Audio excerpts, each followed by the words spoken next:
ने हमें गैस चूल्हा दिया, भाजपा ने हमें का नहीं दिया, सब कुछ दिया। अब ये दारू नहीं चाहिए मुझे। हमारी बहन मीनू जी हैं, इतनी मेहनत कर दी कि हम उनको सब दिन साथ रहेंगे जब तक रहेंगे। कहीं कोई हमारे लिए चैलेंज नहीं है, क्योंकि ये जनता ने भी इनको नकार दिया है इस समय। लेकिन दारू तो वो मैंने बांट दिया ना, सारा दुनिया संसार में लड़का कुल बिगड़ गई है। हाँ, दारू नहीं चाहिए। और हालत आप देख रहे हैं, कल इनके मंत्री ने खुद इस्तीफा दिया और कहा है कि पार्टी भ्रष्ट है। हमारा भाजपा मोदी जी बहुत हमारे लिए करे हैं, वो आएंगे उनको हम जिता के लाएंगे। मैं आपसे जो आज चर्चा करने चाहती हूँ उसको आप बहुत ध्यान से सुनो। आप याद करो वो समय जब कोरोना काल था, याद आ रहा है कुछ? उस समय जब अपने अपनों से बचते फिर रहे थे, तब वह व्यक्ति आपको निःशुल्क राशन दे रहा था। तब वह व्यक्ति आपके बीच में था, आपके परिवार को इंजेक्शन लगवा रहा था।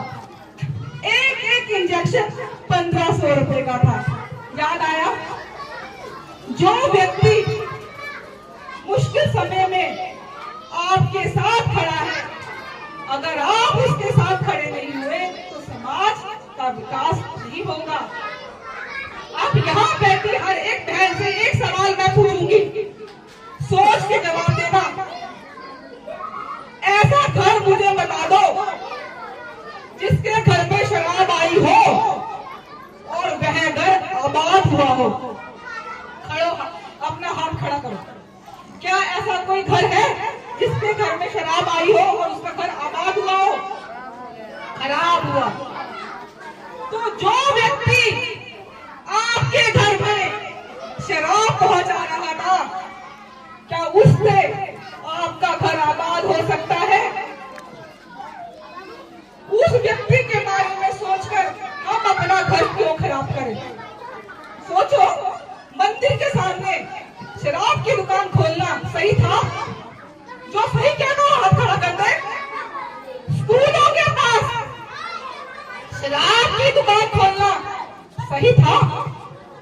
बच्चों को आप लालच दे देते शराब का। माँ कैसे पेट काट के बच्चों को स्कूल पहुंचाती है कि मेरा बच्चा विकास करे, मेरा बच्चा वो जिंदगी ना जिए जो मैंने जिए। ऐसा व्यक्ति को क्या समाज में लाके समाज को खत्म करेंगे क्या हम? ये आप सोच लेना वोट डालने से पहले कि आपको कोरोना काल के में जिसने इंजेक्शन दिया उसको वोट देना है या जिसने घर घर शराब परोसी उसको वोट देना। हम अपना समय यहाँ इसलिए लगाते हैं कि जैसे आपने हमें समाज में खड़े करने लायक बनाया, अब हम आपके बच्चों को समाज में खड़ा होने के लायक बना दें। हमारी मेहनत को खराब मत करना। और कौन सी एडवर्टाइजमेंट आई है कि अगर आप वोट दोगे तो आपको 1000 रुपए मिलेगा महीने का? ऐसी एक विज्ञापन इसने पंजाब में दिया था। क्या 8 बहनों को 1000 रुपए मिल रहे हैं? तो क्या हमारी मेहनत 1000 रुपए है क्या? हमें झूठा आश्वासन है क्या? कौन लड़ा था शराब के लिए? नरेंद्र मोदी। लेकिन पंजाब में क्या हुआ? हर जगह नशा ही नशा, नशा ही नहीं नशा। अगर पंजाब में जाकर देखो, आज भी स्कूल के सामने ठेके खुले हुए। तो बहनों, मैं भी एक बहन हूँ, एक माँ हूँ, आपकी जैसी हूँ। हमें अपने बच्चों का भविष्य खुद सोचना है। याद रखना, जब औरत को सम्मान मिलता है, तो समाज, देश दुगनी तेजी से बढ़ता है। हम बहनों को ऐसा माहौल बनाना है जिसमें एक औरत को बढ़ने के लिए किसी का सहारा ना लेना पड़े। इसके लिए सबसे पहले हमें समझना होगा कि हमें अपने समाज में विकास के लिए किसको लाना है। जो समाज सेवक होगा उसको लाभ समाज बढ़ जाएगा। तो वोट की ताकत को समझ लेना। भाइयों से ज्यादा मैं बहनों से उम्मीद करती हूँ, मेरा दिल मत तोड़ना। और जो हमारे यहाँ लोकसभा प्रत्याशी है उनके बारे में आपको बताना चाहूंगी। उनका नाम है हर्ष मल्होत्रा। हर्ष मल्होत्रा जी भाजपा के एक सिपाही है। सुभाष मल्होत्रा जी भाजपा के एक कार्यकर्ता है।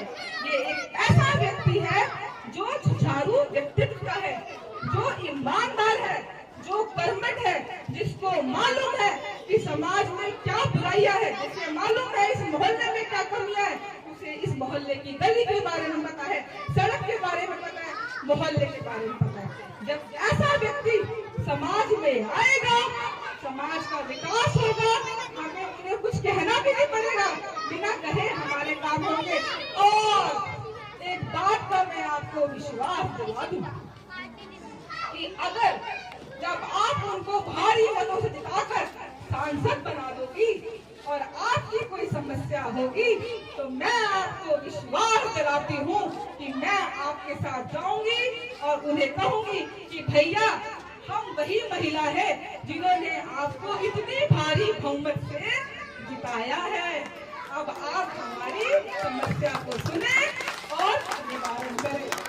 तो आप सब बहनों, ये संकल्प लेना है कि हम सभी लोकसभा में सबसे ज्यादा वोट भाई हर्ष मल्होत्रा को दिलाएंगे और उन्हें बहुत भारी मतों से विजयी बनाएंगे। तो आप मेरे सपनों में, मेरा सपना क्या है कि मेरी बस्ती की बहनें आगे बढ़े, उनके बच्चे आगे बढ़े। मेरे इस सपने में अपना साथ दो, लग जाओ और उन्हें वोट दो। तो बोलो, मार मोरिया कान के कमल के निशान पे, मार मोरिया कान के कमल के निशान पे, मार मोरिया कान के कमल के निशान पे। और यदि आप देखिए, राम मंदिर बना तो मोदी जी के नेतृत्व में ही बना। काशी सजी तो मोदी जी के नेतृत्व में सजी। धारा 370 हटी तो मोदी जी के। 3 तलाक की बात हुई तो उसमें भी। तो अनेक कामों के माध्यम से हमें इन बातों को ध्यान रखना है, इसलिए मोदी जी को वोट देना है। और मैं समझता हूँ अम्बेडकर की जितनी बहनें हमारी बैठी हैं, भाई हमारे हैं, सब मोदी जी के प्रशंसक है। इसलिए सबको मोदी जी को इस बार क्या नाम है जिताकर भेजना है, जिससे कि हम सबके बच्चों के भविष्य सुरक्षित रहे।